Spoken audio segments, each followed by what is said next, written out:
What's up, guys? My name's Justin. I'm Derek. And we're going to be running you through a game of Killteam today. I'm going to bring in the Genestealer Cult or Warmblade. I get to bring some HQs, get some extra wounds. I get to flip from Conceal to Engage because it's called Ambush. What are you bringing?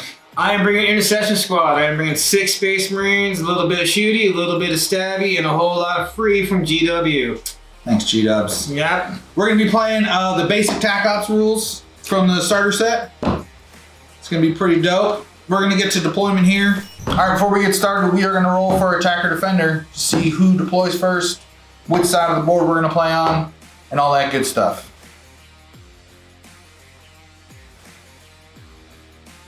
Alright, so I got the Magic 6, everybody's favorite number. I get to choose attack or defend. I'm going to attack, so he's going to defend, which means he gets to set up his units first. I also get to pick the side of the board that I want. Indeed. Since I'm defender, I put my first barricade down. Barricades happen within 6 inches of your deployment zone. So we have 3-inch deployment zones, so we have 9 inches total. I'm going to put my first barricade in front of objective 2 so that I can protect my guys while I loot and salvage the objective. Alright, and I'm going to place mine right here, kind of out in the open. I wanted on that barricade, I wanted on that objective as well, but just out in the open to spread a little bit more love around. Now, we would usually go back and forth placing barricades, but to keep things kind of quick, we just went ahead and placed both our barricades already so that we can move on to the deployment phase. So since I lost the roll-off, I have to deploy first. That's not what you want. I chose that option because I'm attacking. I want to see where my defending, my targets, my defenders are sitting first so I can get in there and neutralize those objectives and those targets. But since I'm playing Genestealer Cult, I'm going to spend 1 CP to put 2 of my guys in the hiding, which negates him being able to see where they deploy. And I can't do anything about that. So I'm going to be putting 2 of my guys in the hiding. Both of my special weapon guys are going into hiding. And then I will deploy the rest of my team 3 inches within the end of the kill zone.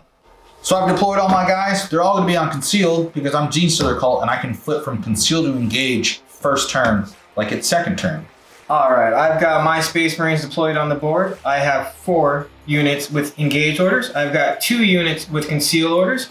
I've got them ready to move up across the board, and hopefully they get there. Alright, so the next thing we're going to do is we are going to play a little mini game to see who goes first. Initiative is based on pretty much a rock, paper, scissors game. So 1 beats 2, 2 beats 3, and 3 beats 1. Each number has a little bonus attached to it. So if you pick 1, you get to add a free barricade somewhere on the board, following the same barricade rules. 2, you get to change an order from Conceal to Engage or Engage to Conceal. I won't be choosing that because I can already do that baked into my rules. And 3, you get to make a free dash outside of your unit's activation before the game actually starts. So we've already chosen behind our backs. We're going to let it go. 2. So Derek wins. He gets to change a free order somewhere in the first turning point. But before the game starts, I get the cool disc too. you get the player initiative token. So my free dash, I'm going to move my mining laser up here. I equipped all my characters with climbing ropes, so he gets to climb for 2 inches or a circle. And then he gets to move his base over 1 inch so he can rest right up there. I'm revealing Seize Ground, and that means that the oil derrick in the middle is my heavy piece of terrain that I just have to have a bunch of guys here at the end of the battle. So I'm going to reveal Sabotage. Sabotage means I have to blow up the 2 heavy terrains in Derek's deployment zone. I am going to move this Space Marine right here up. And he has a normal movement of 3 circles, which is 2 inches each, or 6 inches. And as a Space Marine, he has 3 APL. APL is how many actions a character has per his activation. I'm going to use 2 activations this turn. Alright, using my measuring stick, I'm going to measure out 6 inches to here. I'm going to use my handy dandy tool, lay a line to that target right there, clear line of sight. And now we're going to roll some attack dice. Alright, and I am getting ready to roll dice for the Intercessor Gunner's Grenade Launcher. I am firing a frag grenade. It has 4 attacks. They hit on 3s. Damage is 2/4 with a blast radius of 2 circles, or 1 circle of 2 inches. So here's the 4 dice. My dice rolls weren't that great, but that's okay because He's gonna have to do this for all 4 guys around that target because it was a grenade with splash damage. So my Gene Slayer has a 5-up save, but he has a defense value of 3. And one of the main differences between Killteam and 40k is that no matter how many times I'm hit, I only get to roll 3 dice. So I'm gonna roll 3 dice looking for 5s. I've made 1 save and failed twice. So I only saved 1, but the main difference between 40k and Killteam is that no matter how many times he hits me, I always get to roll 3 dice, except if he has AP. AP now works with you lose 1 defense dice instead of worsening your save. So I only saved 1, he hit me twice, but I got to roll 3 saves. So I only made 1 of my saves, which means I will take 1 attack damage at normal value and not crit damage. How much? 2 damage. So I will take 2 damage. My guy has a total of 7 wounds. He is now down to 5 wounds. We're going to repeat this process for the remaining 3 units that are within the blast radius of 2 inches. So at the end of all that, I ended up losing 1 of my neophytes. 2 of my neophytes are down to 5 wounds, and my Sanctus Sniper is injured and only has 3 wounds remaining. But now it's my turn, and it's time for revenge. So I'm going to activate this neophyte. He's going to walk up 6 inches. He's going to move 6 inches to this objective. He only has 2 APL. With his last remaining APL, he's going to loot the objective. So I've now looted 1, so I score a victory point. Neophytes are 2 GA, 2 group activation, so I will get to activate another neophyte. So this neophyte immediately after is going to move to here with his 6 inches, and because I'm Gene Stealers, I can switch from conceal to engage first turn. So he's going to go to engage, and he's going to shoot back at this Space Marine. Boom. He's got clear line of sight, and he's going to shoot back. My neophyte auto gun has 4 attacks hitting on 4s.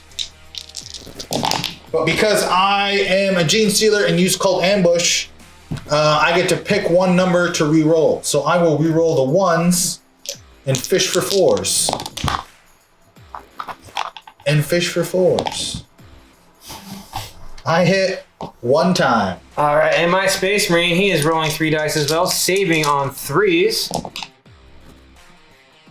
And he gets everything. He gets more saves than he needs. I was gonna move this guy here, move him up, take this, and with my last APL, just snuck him in the cover. Countermorph to here. He will dash. When he dashes, he takes this objective.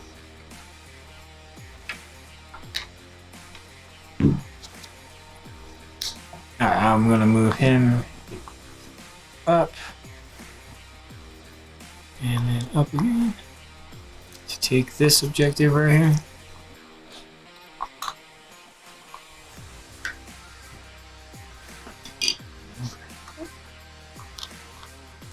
So I'm going to bring in 1 of my units from hiding. He's going to go right about here. He's going to be on an engaged token. He's going to shoot a crack grenade at this Space Marine right here. 4 attacks, hitting on 4s. That'll do. So because it's a crack grenade, it has AP -1. AP -1 means instead of rolling 3 defense dice, Derek's only going to roll 2. The bonuses of crack grenades. Alright. Rolling 2 dice. I save 2. So because I rolled 2 crits and have AP -1, and he has 2 saves, he can choose to take 2 of his 2 saves, combine them together, and save 1 critical. In Killteam, when you roll a 6, it's considered a critical damage. It can only be saved by a crit or 2 normal saves, and it does bonus damage. So now we're at the end of turning point 1.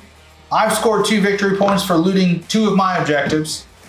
Derek has looted 3 because he's Space Marine. He's got a lot more movement and action points than I do. So he's looted 3 of them. So that'd be the end of turning point 1, which you pretty much learned most of the base rules of the game, but you haven't seen melee combat yet. So what we're gonna do, because turning point there's not a lot of charges, is we're gonna have a showdown between my leader and Derek's leader. Melee combat works a lot different in Killteam than it does in 40k. So what's gonna happen is we're gonna roll off, we're each gonna individually roll our melee attacks on each other. We're gonna have a pool of dice and then we will resolve them 1 at a time. So we're gonna say that my leader charged his because if we didn't, my leader would probably die immediately because I'm not a space marine. All right, I've got 4 attacks. I'm hitting on 3s. I do have rending, so that means 1 crit. Since I got a critical, it will turn another one of my attacks into a critical. They will go up here. This is a miss, so we'll put that over there. All right, and I am attacking back with my leader's power sword. It has lethal 5. So if I get any 5s, which I got 1, 2 misses, and 1 save. All right, since I charged, I have initiative for the fight. I'm going to use one of my critical hits to parry his critical hit, thus saving my guy's life and keeping him alive. Now that I've activated, it's Derek's turn. I'm going to hit him with this one. I'm going to take this damage, and I'm going to deal 4 damage to him. So he's going to do 4 damage to me, so he's used that. I now have 2 remaining, which would be a total of 9 damage that I would do to the Space Marine. So at the end of the combat, my leader has 4 wounds remaining. I have 5. That would be the end of the combat and end of the turning point. I only scored 2 victory points for claiming 2 objectives. I grabbed 3, so I have a total of 3 victory points this turn. We move on to the next turning point. In Killteam now, we only have 4 turning points, and it's no longer variable length. Next session, we'll go over command points and how you use those to affect strategic ploys and tactical ploys, and how you would use those in combat for your benefit. And also adding equipment and list building to your operatives. I'm Justin. I'm Derek. And we'll catch you guys later in the kill zone. Peace.